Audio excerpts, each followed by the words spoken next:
Bueno, pues vamos a empezar esta sesión conjunta del Club Liberal Español junto con Acción Liberal. Ha sido una idea que tuvimos pues hace poco, Luz Suñer y yo charlando un día. Oye, pues nos tendríamos que conocer, pues aquí estamos para conocernos los clubs liberales, las asociaciones liberales, porque bueno, no tenemos más remedio que estar en contacto. Es, por tanto, el primer encuentro que hacemos de estas características, aunque ya volveremos a hacerlo. Antes de nada, y antes de decir cuál es el procedimiento que vamos a seguir y de presentar a los ponentes, para que, aunque ya están puestos aquí los nombres, para que conozcáis quiénes somos los que vamos a intervenir y exponer el mecanismo operativo, pues nos vamos a poner un momento en pie, varios segundos, en recuerdo de los muertos en la Dana, en nuestra Valencia.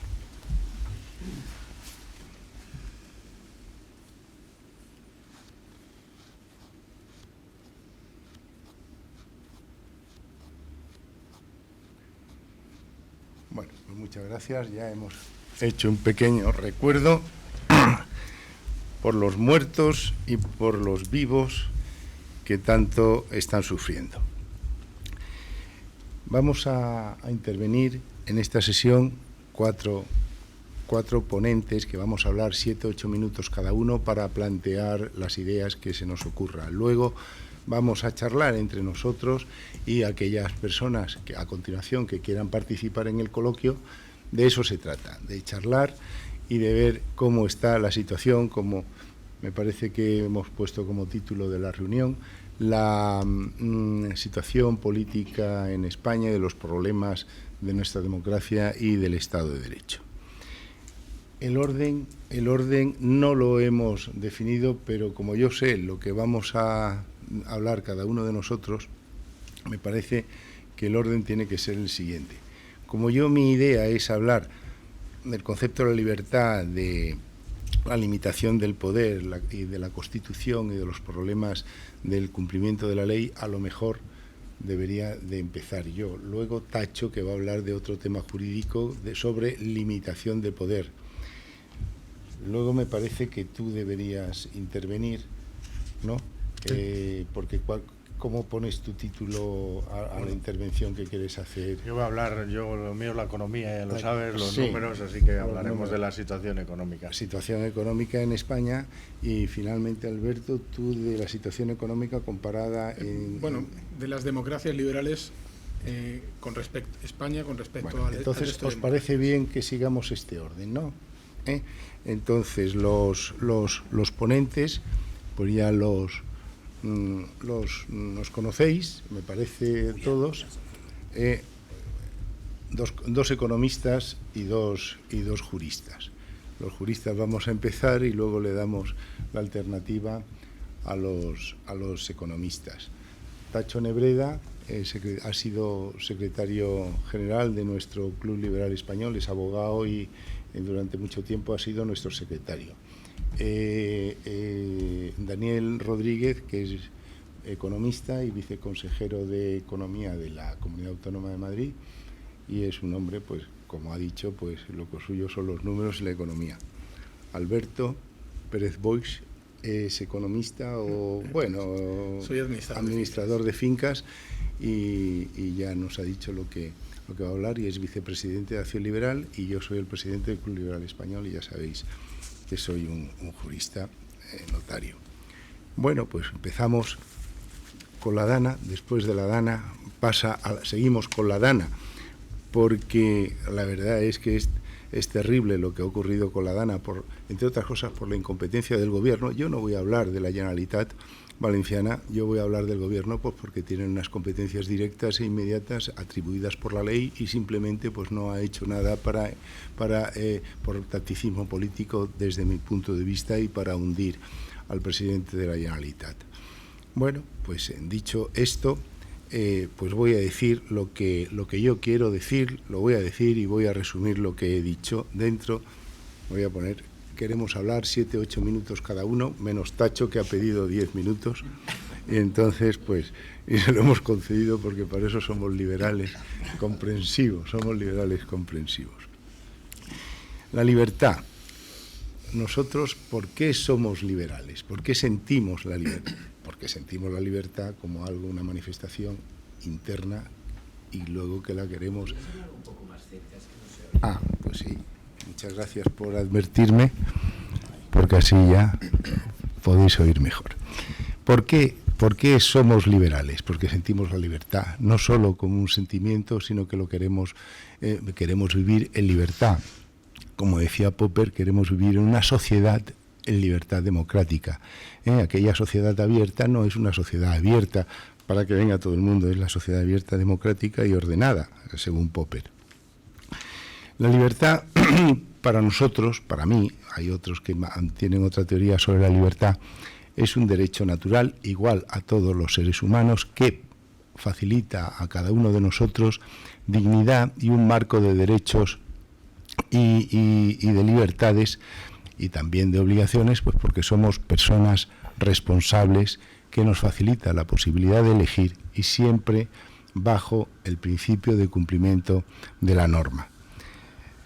Hay enemigos de la libertad. Isaías Berlin, que ya conocéis como un gran tratadista y pensador liberal, que habla de la libertad positiva y la libertad negativa. La libertad positiva es la que acabamos de hablar, la libertad negativa es de la que nos van a hablar los economistas, que son aquello de no hay que poner obstáculos a la vida de la gente, no hay que poner obstáculos para el desarrollo empresarial, económico de cada uno de nosotros. Bueno, pues dicho lo que es desde mi punto de vista la libertad es la raíz de la democracia.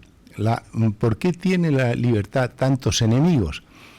Y esto es muy gracioso porque Isaías Berlin tiene un libro que se llama Enemigos de la libertad, 6 enemigos de la libertad. Y el primero es Rousseau, que Rousseau hablaba de la libertad, pero no era un enemigo, no negaba, no era negacionista, porque hay negacionistas de la libertad que dicen que el hombre no es libre, que el hombre tiene libertad pues porque la ley se la da, porque se la da el gobierno, porque se la da Sánchez, estos son los comunistas, porque se la da el poder, le da la libertad, porque si no el hombre pues no es libre.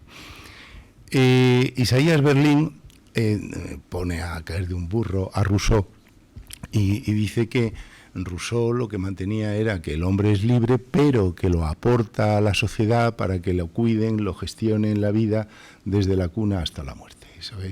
Eso es Rousseau, en base de que hay que buscar el paraíso utópico para ser todos bajo el principio del buenismo. Hay otros enemigos de la libertad. Ahora estamos rodeados de enemigos de la libertad desde los medios de comunicación, estos inquisidores, woke, feministas, medioambientales, todo esto de la corrección política, que como te salgas del carril que ellos dicen, pues ya eres un hereje, o eres un fascista, o eres una persona, eres un indeseable. Por eso habla tanto Marcos de Quinto de dar la batalla cultural. Efectivamente, una de las cosas que hay que hacer es dar la batalla cultural. Pero vuelvo al concepto de libertad y quiero hacer en la siguiente secuencia. La libertad, para que nosotros la podamos disfrutar, necesitamos la ley. Y con la ley es nuestra protección, el Estado de Derecho es nuestra protección para gozar de la libertad. Es decir, es de la libertad a través del Estado de Derecho. Si quiebra el Estado de Derecho, no vamos a tener, y el Estado de Derecho es la ley y los jueces que nos protegen y nos dan la garantía de nuestra libertad, pues no tendremos libertad. Por eso tenemos que defender la libertad día a día. Estamos rodeados de enemigos, de gente que, ¿por qué son enemigos de la libertad? Porque quieren el poder, quieren acumular el poder, todo el poder. Porque la libertad es el fundamento de la democracia. Cuando Hayek, en los fundamentos de la libertad, trata de cuándo nace realmente el límite al poder, dice, se remonta a una fecha que es en 1688, cuando en el Parlamento inglés derroca a Jacobo II, rey de Inglaterra, porque éste se negaba a que el Parlamento controlara determinadas actuaciones del rey. El rey en aquel momento era todopoderoso, podía suspender la aplicación de las leyes que había hecho el Parlamento, podía aprobar nuevos impuestos, gastar el dinero contratando ejércitos, etcétera. Bueno, pues todo esto es contra lo que se levanta el Parlamento, el poder legislativo. Ese es el momento en el que el límite del poder se establece por parte de la democracia, por parte del parlamentarismo. Esto luego se reflejó en la Constitución americana, en la Declaración de Independencia de Estados Unidos, en la Constitución americana, en la Constitución francesa de 1792 y en la Constitución española de 1812. Y ya nacen ahí un montón de constituciones que lo que quieren es reconocer un marco de derechos y libertades para la persona. La Constitución de 1812, nosotros aquí muchas veces lo hablamos, porque los liberales nuestros tienen mucho cariño a la Constitución de Cádiz y siempre decimos lo mismo, que es donde se reconoció la nación española, la nación soberana española, y se convirtió al español de súbdito en ciudadano. Se estableció un modelo, una forma de división de poderes. Bueno, no es de una forma expresa, tampoco en este momento lo dice expresamente nuestra Constitución, pero existe. Pero lo que sí habla nuestra Constitución es del Poder Judicial independiente. Bueno, pues es el marco jurídico y los jueces son los que ahora, los que nos protegen nuestra libertad, y por eso nosotros tenemos que ser muy cuidadosos con el Poder Judicial y con el cumplimiento de la ley, el principio de legalidad y el Estado de Derecho, y toda la teoría del derecho administrativo va encaminado precisamente al sometimiento del poder y establecimiento de controles sobre el poder. El artículo 1 de la Constitución española dice que España se constituye en un Estado social y democrático de derecho que propugna como valores fundamentales del ordenamiento jurídico la libertad, la primera, la libertad, la justicia, la igualdad y el pluralismo político. Y que la soberanía nacional reside en el pueblo español, del que emanan los poderes del Estado, es decir, de nosotros, del pueblo, de la nación española. Luego, pues conocemos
de los terroristas y amigos de los terroristas. El Poder Legislativo lo cerró durante la pandemia, nos confinó a todos en nuestras casas, aprobó unos decretos que luego el Tribunal Constitucional dijo que no eran conforme a la ley. Ha querido controlar a los jueces y ahí sigue todavía insistiendo para buscar gente de su secta para que no den independencia a la justicia, que no actúen con independencia, que es lo que nosotros necesitamos, límites del poder para que nosotros podamos gozar de nuestra libertad. El Tribunal Constitucional lo tiene controlado, el fiscal general del Estado, que ya está imputado, pero sigue ahí. O sea, es un desafuero, es la gota fría, es la Dana de Valencia ha sido, la semana pasada, han sido 2 días y ha dejado 222 muertos. Pero este hombre realmente es que se está cargando las instituciones de España. Y la libertad, como decimos, se conquista y se pierde muy rápidamente. Se conquista día a día y se pierde muy rápidamente. Y es muy difícil reconquistarlo.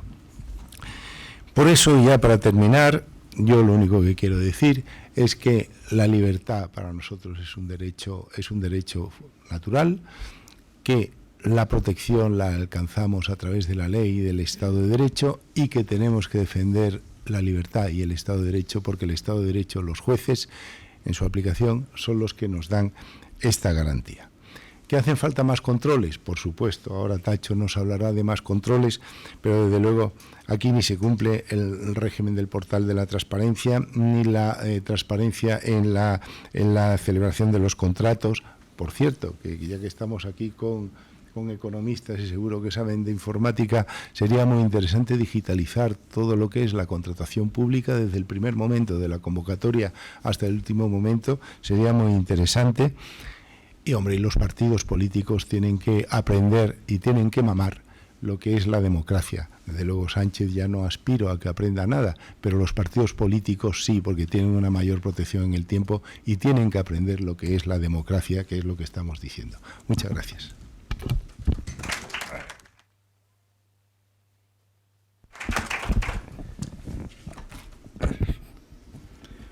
Bueno, buenas tardes. La convocatoria se titula La defensa de la democracia liberal en España. Yo voy a hablar de los controles, tampoco cerca, de los controles al Poder Ejecutivo. Y en concreto voy a referirme al control técnico de la Administración que voy a explicar. Pero no antes quiero señalar decir un par de palabras sobre la democracia, que yo creo que está en crisis seria, y sobre todo en todo el mundo occidental, pero creo que especialmente en España. Yo no estoy de acuerdo con Churchill, que dijo que la democracia era el sistema menos malo. No, la democracia es el único legítimo. Puede ser mejor, peor o regular. Desde la crisis del 2008, sobre todo en la derecha, mucho más que en la izquierda, se ha penetrado un pesimismo demoledor que pone en cuestión la democracia. Y es porque ponen en cuestión la democracia porque no sabe que la democracia solo es un instrumento, no es el bálsamo de Fierabras.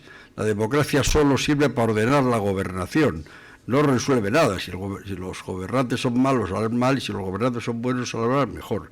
Pero la democracia en sí no es nada, y por lo tanto estar en contra de la democracia es un absurdo.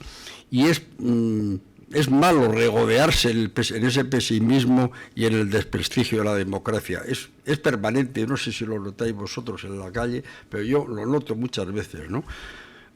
Para esto la democracia, esto no sirve para nada. Es que la democracia es un sistema, no es nada más. La libertad y la justicia son valores superiores, por supuesto, a un valor instrumental, que es la democracia. Pero sin democracia no hay posibilidad de que haya libertad ni justicia. Los grados de perfección de la democracia, yo creo, tiene 4 parámetros. La formación de la ciudadanía, es decir, un nivel educativo de la sociedad. En España, hace más de 20 años, el 23% de los púberes no terminan la enseñanza obligatoria. Por lo tanto, no podemos pedir gran cosa a la sociedad. La información de la ciudadanía, es decir, la transparencia del gobierno. El gobierno, por principio, no tiene gran interés por la transparencia, pero es que los medios de comunicación tienen un nivel cultural tan bajo y además practican la militancia de tal manera que tampoco sirven para romper el muro que haga transparente la acción del gobierno. El tercer parámetro serían la independencia de los 3 poderes, que se están emborronando cada vez más. Y en cuarto lugar, el control al Poder Ejecutivo, que es de lo que yo pretendo hablar. Se ha normalizado la desconfianza del poder respecto de los ciudadanos, de los administrados, y eso hay que poner las cosas en su sitio. Los que tenemos derecho a desconfiar somos los administrados de los administradores. Es de sentido común, como el administrador de una finca tiene que demostrarle al dueño de la finca que es un correcto administrador. Hay 4 vías para controlar el Poder Ejecutivo, aparte del difuso control de los medios de comunicación o de la opinión pública, ¿no? Es el control parlamentario, hoy muy poco eficaz. Luego en el coloquio, si alguien quiere hablar de eso, hablamos. Muy poco eficaz. El control constitucional, hoy secuestrado. El control jurisdiccional en peligro, aunque resiste. Y el control técnico de la Administración, que es de lo que yo quiero hablar aquí hoy. Como no es viable una reforma constitucional, ni a medio ni posiblemente ni a largo plazo, porque el país no tiene la serenidad suficiente para semejante prueba, si se produjera la mayoría parlamentaria de carácter liberal conservador, sería posible hacer modificaciones legislativas sin tocar la Constitución que mejoren el control del poder ejecutivo. Yo denomino control técnico o de la administración, lo voy a leer para no equivocarme, al conjunto de instituciones, organismos y exigencias legales que debieran condicionar la acción del Poder Ejecutivo, cuya legitimación, la de este control, no se funda en representatividad alguna, sino en el conocimiento profesional, en la capacidad y mérito de los altos funcionarios constatada mediante la selección por oposición o concurso restringido. Estoy hablando, en definitiva, de un contrapoder profesional en favor del derecho, en favor del conocimiento y en favor de la eficiencia.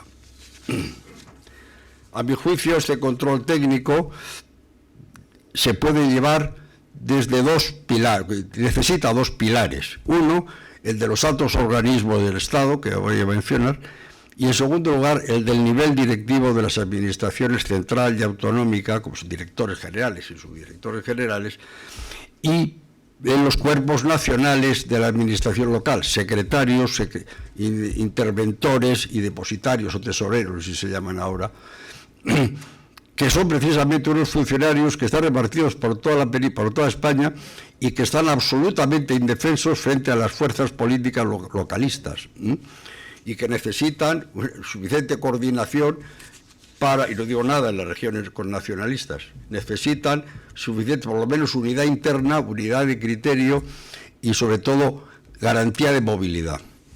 Bien, el primer pilar, el de los altos organismos del Estado, es un conjunto de organismos públicos, que ahora voy a señalar, cuyas funciones fundamentales son el de asesoramiento, intervención, inspección, regulación y algunas ejecutivas, que debieran regirse por una ley orgánica de altos organismos del Estado que garantizara la calidad profesional de sus actos y la independencia del Poder Ejecutivo. A estos organismos se accedería por concurso restringido entre miembros de diversos cuerpos nacionales, abogados del Estado, letrados de Cortes, letrados del Consejo de Estado, economistas del Estado, ingenieros del Estado, interventores, auditores, inspectores de Hacienda, catedráticos. En definitiva, sería una selección de los ya seleccionados. Sus órganos de dirección se designarían por elección interna de cada colectivo, con plena independencia del Poder Ejecutivo. La falta de informes preceptivos de estos organismos generarían la nulidad de pleno derecho de cualquier acto o disposición que se derive sin ella. Concretamente, en lo que se refiere al Parlamento, sin el dictamen del Consejo de Estado no sería posible debatir en un Parlamento ninguna ley, ningún instrumento legal de cualquier naturaleza, proyecto de ley, proposición de ley, real decreto y lo que sea. Ninguna norma puede aprobarse en el Parlamento sin un dictamen del Consejo de Estado. En un segundo repaso, los que yo creo que son, igual me dejo alguno, estos altos organismos del Estado son el Consejo de Estado, que solo estaría compuesto por letrados del Consejo de Estado y no por todos estos adheridos que hay por ahí. El Tribunal de Cuentas puede haber interventores, auditores, abogados del Estado, es decir, gente afín a las actividades del Tribunal de Cuentas, que no debiera llamarse tribunal, sino supervisión de cuentas o alguna otra manera, porque debiera desaparecer cualquier resto que queda todavía de jurisdicción en ese tribunal, porque lo lógico es cuando hay una actividad que se deduce delictiva, que se pase al fiscal y se acababa, ¿no? Es muy importante porque sería el único instrumento que podría fiscalizar la equidad del cupo, concierto económico del País Vasco y Navarra, cosa que si está en el ámbito político evidentemente no es conocido. El defensor del pueblo, pues sería un abogado del Estado o sería un catedrático de Derecho. La intervención general del Estado, la agencia estatal tributaria, que sería quien concertara y liquidara el cupo del concierto económico, no un despacho del Ministerio de Economía. Luego una serie de comisiones regulatorias, como es la Comisión Nacional de Mercado de Valores, la Comisión Nacional de Competencia, la Comisión Nacional de Energía, el Consejo de Seguridad Nuclear, el Banco de España, AIREF y no sé si alguna más. El Consejo de Transparencia y Buen Gobierno, que ha mencionado Carlos, cuya desobediencia debiera generar el traslado de un posible delito de prevaricación o de un tipo específico que se señale de obstrucción a la transparencia de la nación a la Fiscalía. Pero que cuando al Consejo de Transparencia no se le hace caso, pues el Consejo de Transparencia se calla y se acaba la función. Un consejo del sector público económico que reúne a todas las empresas estas del SEPI, que alguien que incluye a Televisión Española, por supuesto, el Centro de Investigaciones Sociológicas, el Instituto Nacional de Estadística, y cuya actividad de este consejo sería gobernar todas las entidades del sector público que tienen actividad en el derecho privado. Es decir, controlar la fuga del derecho administrativo, que es histórica en todo Occidente, pero especialmente en España. Eliminar entidades improductivas o incongruentes. Por ejemplo, las fundaciones públicas son absolutamente incongruentes, no hace falta una fundación en el sector público para nada. Propondría la privatización de aquellas que no se puede, que hay un interés general en el acto, y garantizaría el control de aquellas que deban ser siendo entidades públicas. Un Consejo General de Secretarios de la Administración Local, porque creo que es imprescindible para que se puedan defender y sobre todo para que tenga cierta unidad de criterio como cuerpo, el Consejo General de la Abogacía del Estado. La Abogacía del Estado lo tiene porque es un elemento, en definitiva, que el abogado del Estado tendrá que decir si es rebelión o es sedición, y no se lo tenga que mandar su jefe por correo. Y por último, el Instituto de España. Hemos hablado hace un momento con la vuelta de las academias.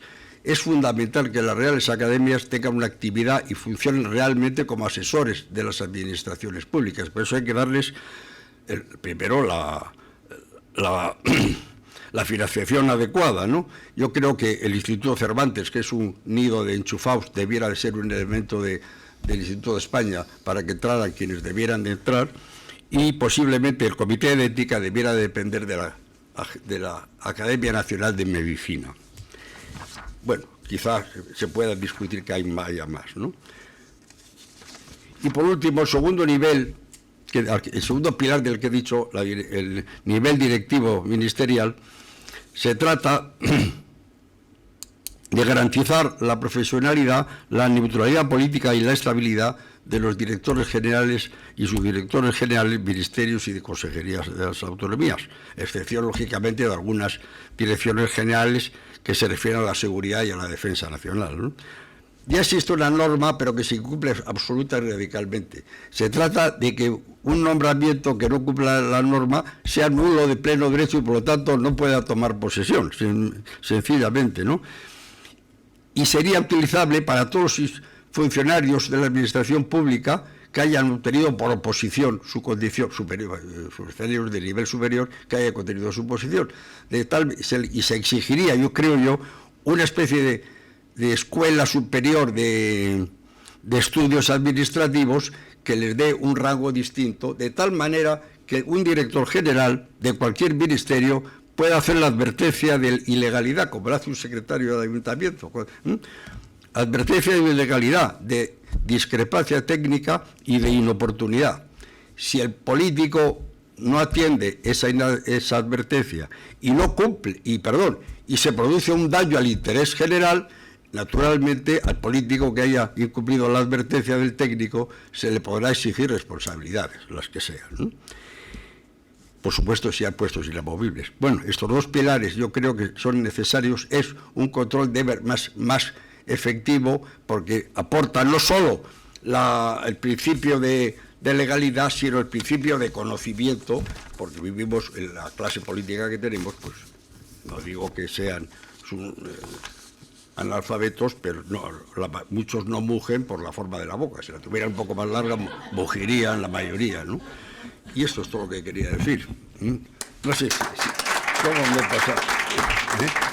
Oye, como una moto, Bueno, muy bien. La verdad es que da un poco de vergüenza hablar en este auditorio con gente de reconocido prestigio como vosotros, y también con la presidenta del Colegio de Economistas de Madrid y la secretaria general, que hombre, que algo saben del negocio, ¿no? Pero bueno, gracias Carlos por vuestra invitación, gracias al Club Liberal. Como sabéis, somos grandes amigos desde hace tiempo y esta sesión la teníamos pendiente y está muy bien realizarla. Lo primero que quiero decir es que la libertad es una rara avis en la historia. Han tenido que pasar 20 siglos para conseguir los niveles de libertad que ha conseguido la sociedad desde la segunda mitad del siglo XX, ¿no? Con lo cual, eso significa que es muy difícil conseguirla, y mucho me temo que es muy sencillo perderla, como acaba de comentar Carlos, ¿no? Desde mi punto de vista, también puede ser que por la formación que tengo, creo que el primer paso para perder la libertad es perder la autonomía financiera, digamos, la libertad en materia económica. Esto es muy fácil.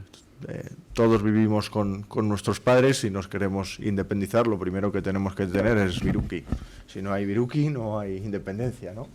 Entonces, el primer paso, ¿no?, para acabar con el modelo constitucional del 78, con la democracia que nos dimos entonces, y con un régimen que es el más paz social y más prosperidad nos ha dado en la historia, es acabar también con esa prosperidad y con bueno, pues la independencia final o la autonomía financiera de las familias. Y en eso está el presidente del gobierno desde 2018, pero lo peor es que en eso está nuestro país, en mi humilde opinión, desde hace décadas. Sánchez no es el primer presidente que ataca frontalmente a la clase media, sino que pues José Luis Rodríguez Zapatero hizo lo propio, y lo hizo con mucha fuerza y también con mucho colmillo inclinado, ¿no? Hemos guardado un minuto de silencio a las víctimas de la Dana, y no es para menos, ¿no? Pero a mí esta situación me van a permitir llevarla al terreno económico, ¿no? Hoy sabemos todos que si hubiéramos cumplido el plan hidrológico nacional que teníamos por escrito y aprobado desde hace 20 años, pues parece claro que las víctimas, los daños no materiales, que eso pues se recupera, sino los daños personales de esta catástrofe hubieran sido cuanto menos mucho menores. Si con solo haber salvado una vida hubiera sido suficiente, ¿no? Pues es que en economía ocurre exactamente lo mismo. Lo que hacemos o lo que dejamos de hacer hoy causa consecuencias cuando la situación se vuelve negativa. Es pensar que, por ejemplo, ¿no?, la crisis de 2008 o 2012, España sufrió tanto por lo que se haya podido hacer, no lo sé, en el año 2006-2007, es absurdo. Es absurdo. Ha sido una concatenación de malas decisiones que se tomaron desde el año concretamente 2004, ¿no? Del 2004 al 2012, pues 8 años pasaron. Y todas las malas decisiones que tomemos hoy van a ir en nuestra contra el día que la situación se tuerza, porque la economía es cíclica y antes o después se va a torcer. Veremos con qué intensidad, ¿no? Entonces, estos dos factores, el de fomentar la pobreza para fomentar la sumisión, y el de ser incapaces de asumir la responsabilidad que toca a un gestor público, pues yo creo que es lo que predomina ahora en España, ¿no? El otro día comentaba con un alto rango del Ministerio, ¿no?, que él sacaba pecho por los datos de PIB, los datos de contabilidad nacional. Y yo decía, de verdad, ¿no? Y no es una crítica política, es cómo puede sacar pecho de unos datos en el que el consumo público crece el doble que el consumo privado, unos datos en el que la inversión, la formación bruta de capital fijo, está cayendo. No es que esté aumentando, esté cayendo, y unos datos en el que la productividad está estancada y casi tenemos la productividad por hora trabajada, está estancada y casi tenemos que dar gracias porque no ha caído. Es el periódico de mañana sale bien, que el Producto Interior Bruto sale bien, sí, la realidad es que luego viene, ¿no? La OCDE, hoy, por ejemplo, lo hemos visto y afirma que la renta disponible de las familias está cayendo. Y luego, cuando vemos los datos de Eurostat, PIB per cápita en paridad de poder adquisitivo, es decir, eliminando el efecto de la inflación, porque dentro de la Unión Europea no hay efecto del tipo de cambio, pues España no solo ha dejado de converger con respecto a los socios europeos, sino que está divergiendo. ¿Eso qué significa? Que somos relativamente más pobres que nuestros socios europeos. El español medio es cada vez más pobre que nuestros socios europeos, hasta tal punto que este año, por primera vez, y esto no debería ser motivo de orgullo, España es de nuevo potencialmente receptor de los fondos de cohesión de la Unión Europea. Los fondos de cohesión son unos recursos que establece el mercado único para dárselo a los países, digamos, más retrasados desde el punto de vista económico, para converger, para generar una Unión Europea donde las desigualdades se reduzcan. Bueno, pues España, 2024, que sepan que es de nuevo potencial candidato, o que si el gobierno quiere, los puede solicitar. Que esto pues no ocurría desde hace varias décadas, ¿no? Con lo cual, pues esta estrategia de aprovechar situaciones extraordinarias para acaparar parcelas de libertad económica de los ciudadanos, pues está funcionando y está funcionando a la perfección, ¿no? Lo ha comentado Carlos, el COVID fue el grandísimo ejemplo, ¿no? Que durante la pandemia había que aumentar el gasto público para hacer frente a la necesidad sanitaria, por supuesto, sin ninguna duda. Ahora, donde hay alguna que otra duda es que ese gasto público no haya caído desde entonces, porque ya no hay ninguna necesidad sanitaria, solo hay necesidades políticas y mayorías que cubrir en el Congreso de los Diputados. El mejor ejemplo, el gran caballo de Troya que sufrimos los ciudadanos de todo el mundo y que mide la falta de libertad o el grado de intervencionismo que sufrimos es el gasto público. Actualmente el gasto público en relación con la riqueza nacional es poco menos del 50%, está en torno al 42-43%. Es decir, de todo lo que produce nuestro país, el Estado, el Gobierno, el sector público genera un 42%.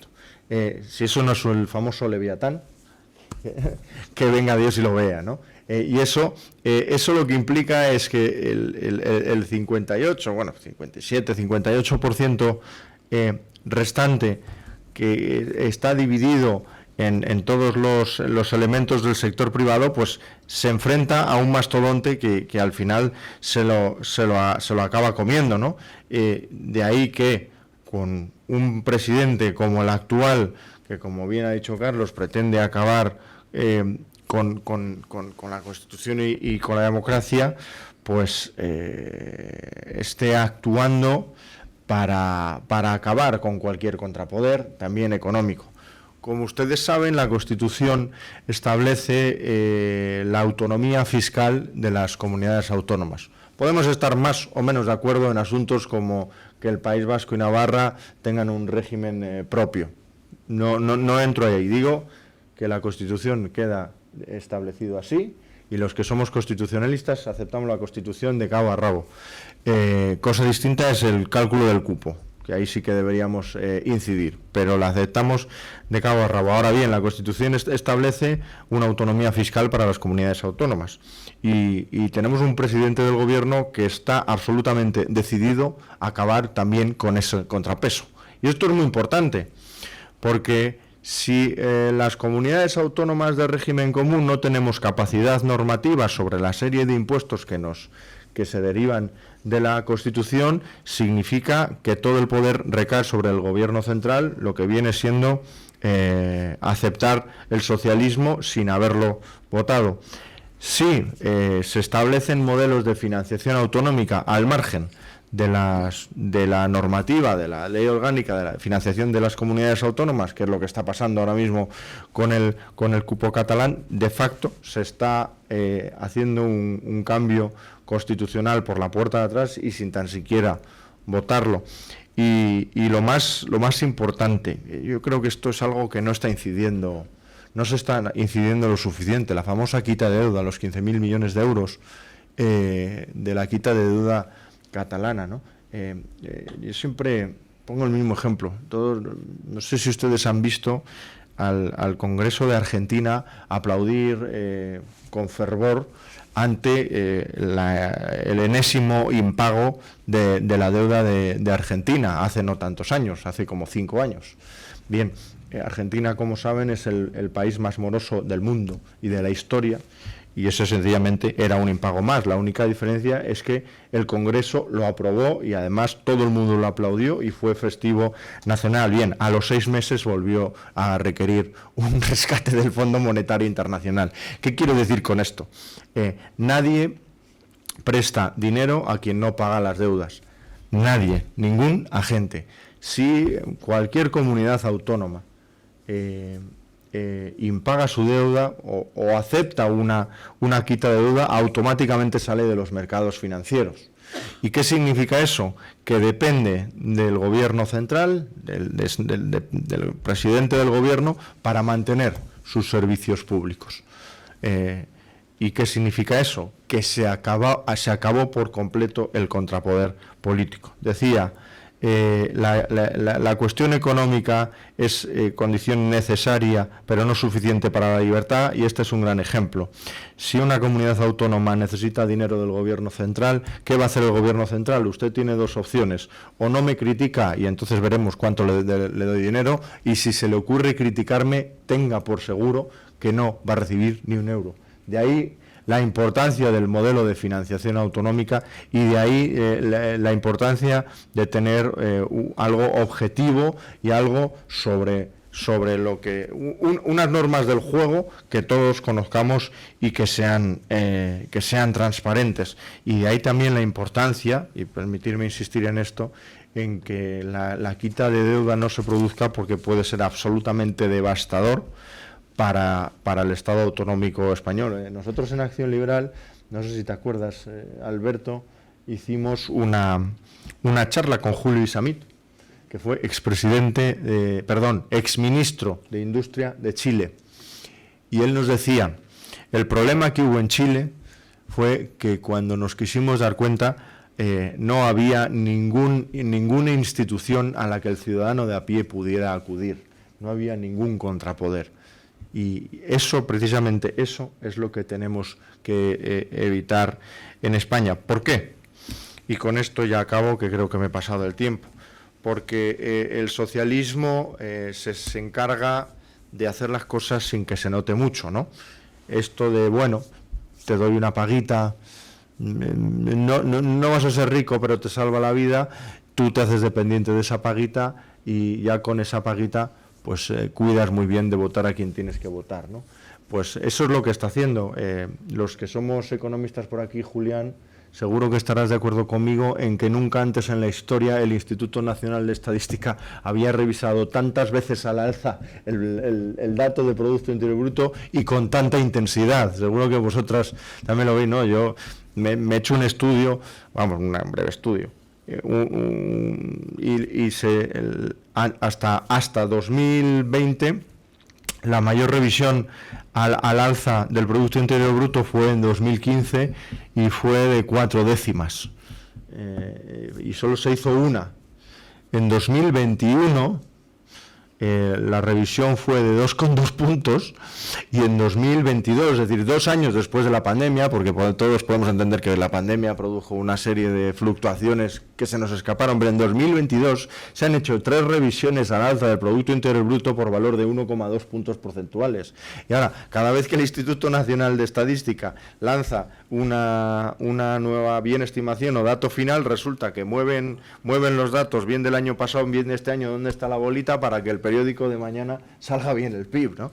Y eso es un verdadero problema, porque el Instituto Nacional de Estadística precisamente debería ser garante de de buenos datos y de buenas estadísticas. Y ahora en España, desafortunadamente, no hay ninguna posibilidad de comparar el dato de Producto Interior Bruto, de riqueza nacional, es decir, un dato que tendría que ser básico y fundamental del INE con el de Eurostat, porque están en bases diferentes. La cuestión está en que tú no puedes, o sea, Eurostat no da el mismo dato que el INE y no es imposible compararlo, y eso es de verdad que es un problema, se está haciendo para que no se note y tenemos que reaccionar. El mercado laboral, que seguro que también sale por ahí, ¿no? Según nuestra vicepresidenta Yolanda Díaz, el paro registrado cae. No sabemos cuántos fijos discontinuos hay, pero lo que sí que sabemos es que hay más personas cobrando un subsidio por desempleo que cuando ellos entraron al gobierno.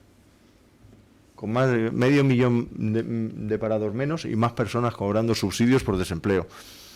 Algo falla en Matrix, ¿no? Así que cuidado, porque este empobrecimiento y esta decadencia se está haciendo sin que se note, y la verdad es que en este minuto solo nos queda la Unión Europea como contrapoder, y yo siempre hago el mismo ejercicio. Imagínense ustedes a Sánchez gobernando actualmente sin la Unión Europea y con un Banco Central en su poder. Lo que les he contado de Argentina sería una verdadera broma, ¿no? Y bueno, es ciertamente preocupante. Creo que, como he dicho antes, para evitar los efectos de una dana económica, España tiene que dar un giro radical de 180 grados y bueno, creo que otra España es posible, con una fiscalidad mucho más baja. Hay estudios del Instituto Juan de Mariana que afirman que se puede rebajar notablemente el impuesto sobre la renta, recaudando incluso más. La cuestión burocrática es absolutamente fundamental, y sobre todo el aperturismo y el dejar de perseguir a los empresarios y a los creadores de valor es fundamental. España tiene que ser un lugar donde quepan todos, donde quepa pues la clase media, gente que necesite más impulso, y también hay que decirlo, las personas con patrimonio que crean riqueza y que crean oportunidades. En España tienen que caber todos, hay que dejar de perseguir al empresario y hay que dejar de poner obligaciones a los creadores de valor. Así que nada, muchas gracias de nuevo y ahora comentaremos más.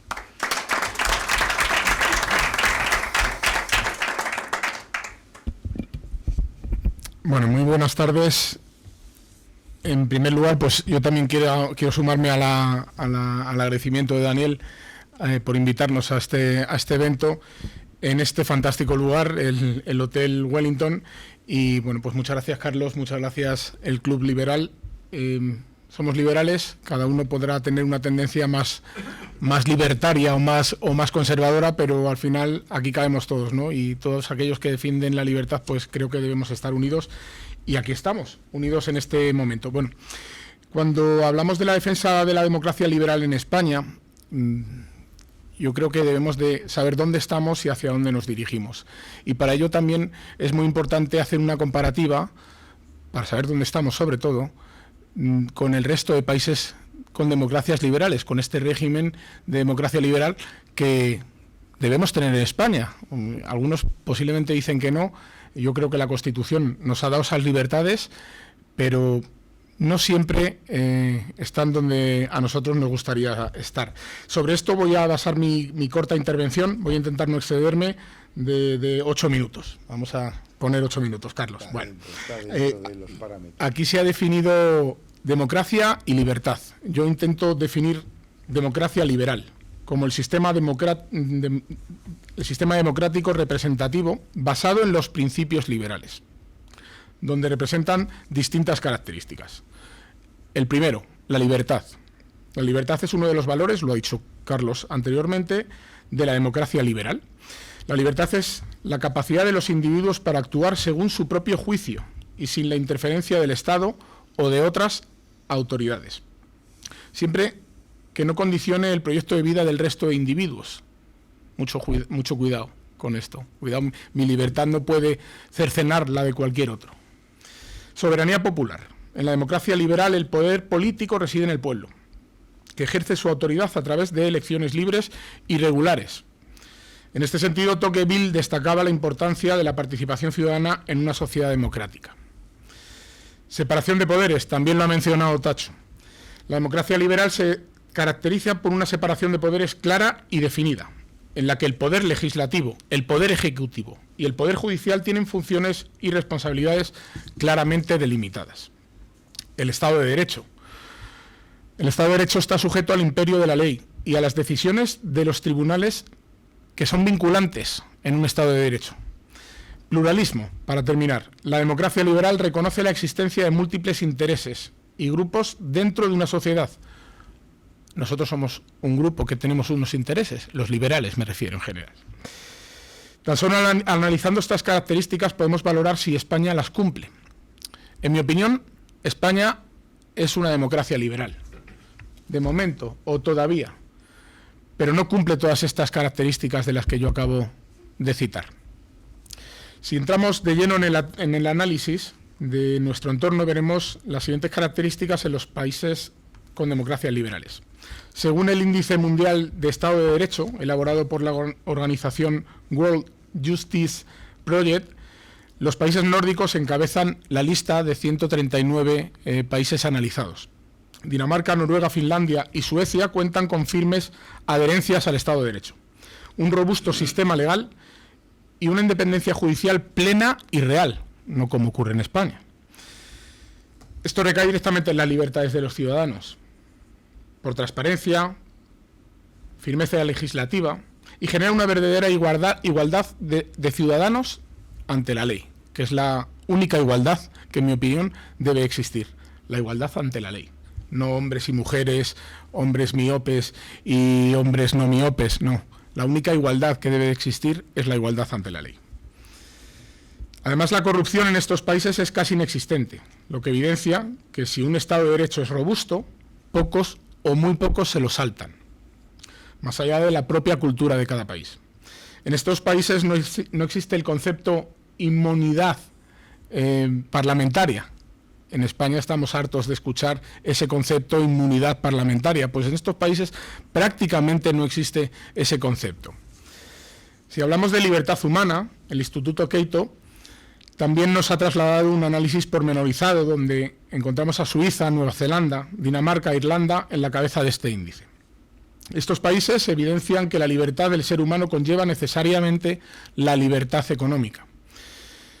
Son países que se encuentran en el top 10 de los países más ricos del mundo, evidenciando una vez más que la libertad económica y por ende el capitalismo de libre mercado es el sistema de mayor bienestar social y económico para los individuos.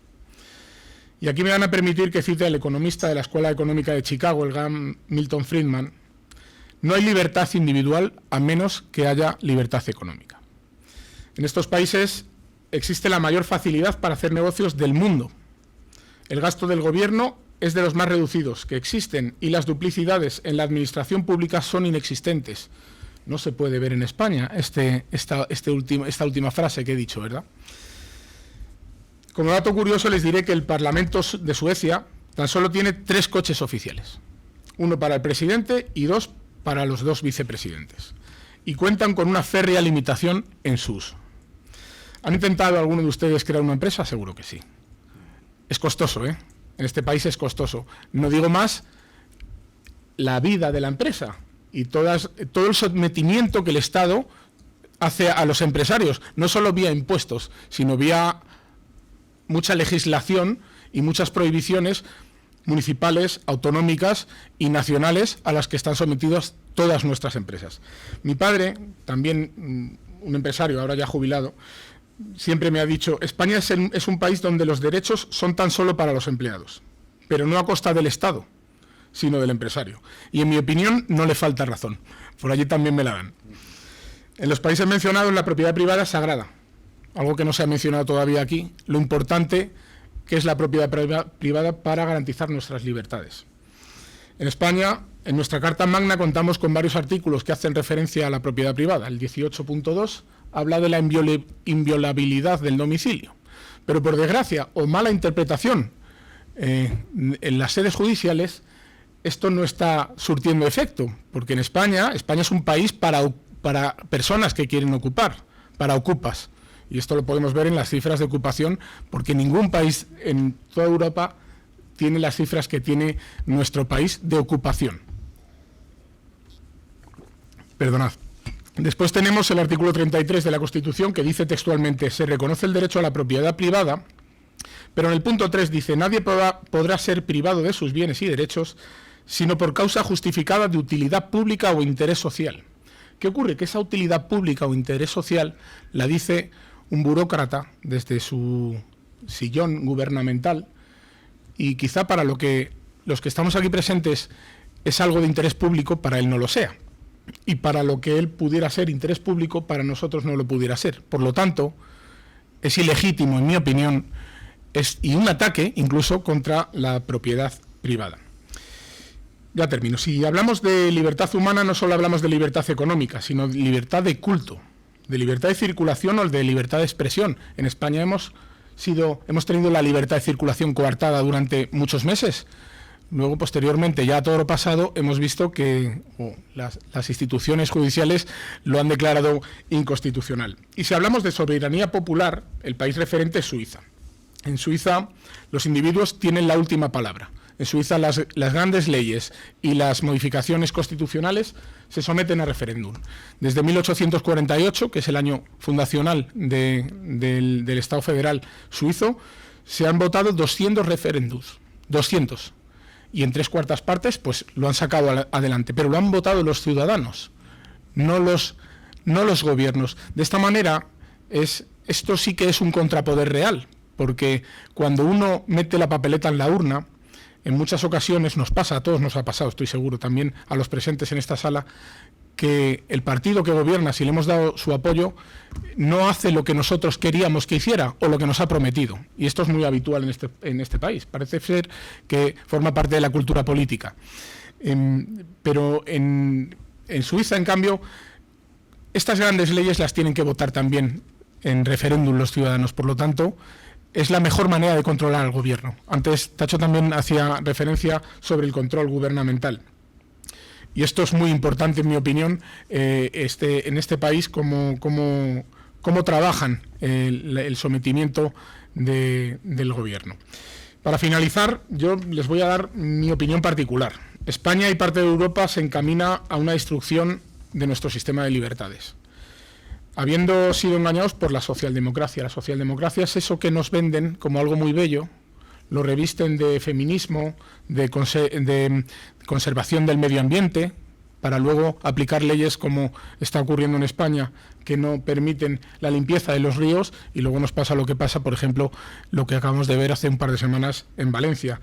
El animalismo, todo esto que nos envuelve y nos llega a engañar, la cultura woke, que hacía referencia también Carlos, y el buenismo. Esa socialdemocracia es lo que se está cargando también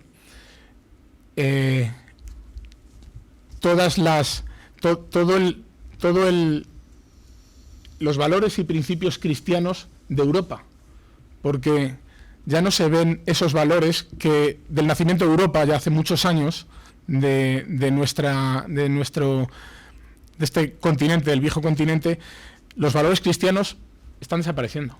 Pero están desapareciendo porque los están eliminando, independientemente de la fe de cada uno. Ya no hablo de la fe de cada uno. Pero los valores cristianos en Occidente han sido el pilar básico de progreso social y económico también para las sociedades europeas. Y esto se lo están cargando y lo estamos permitiendo. Por tanto, y ya termino de todas, a los individuos en España solo nos queda una herramienta para frenar la socialdemocracia, y es dejar de hacer el bobo y votar bien, porque nos quedan pocas opciones. Antes Daniel también ha hecho mucha referencia a la prostitución, y perdonad la palabra, de las instituciones que tenemos en este país. Sí, están todas prostituidas por el gobierno, pero es que ya hay les queda poco. Por lo tanto, ya podríamos pasar, quizá, Dios no lo quiera, podríamos pasar a unas situaciones peores, como ha sucedido en Argentina, y gracias a que formamos parte de Europa, como ha dicho Daniel, pues no no vamos a llegar a ese punto. Bueno, yo termino aquí mi intervención. Lo que quería es que valorásemos un poquito el concepto de nuestro entorno para poder entender si verdaderamente España es una democracia liberal o es una democracia liberal a medias, como yo creo. Muchas gracias.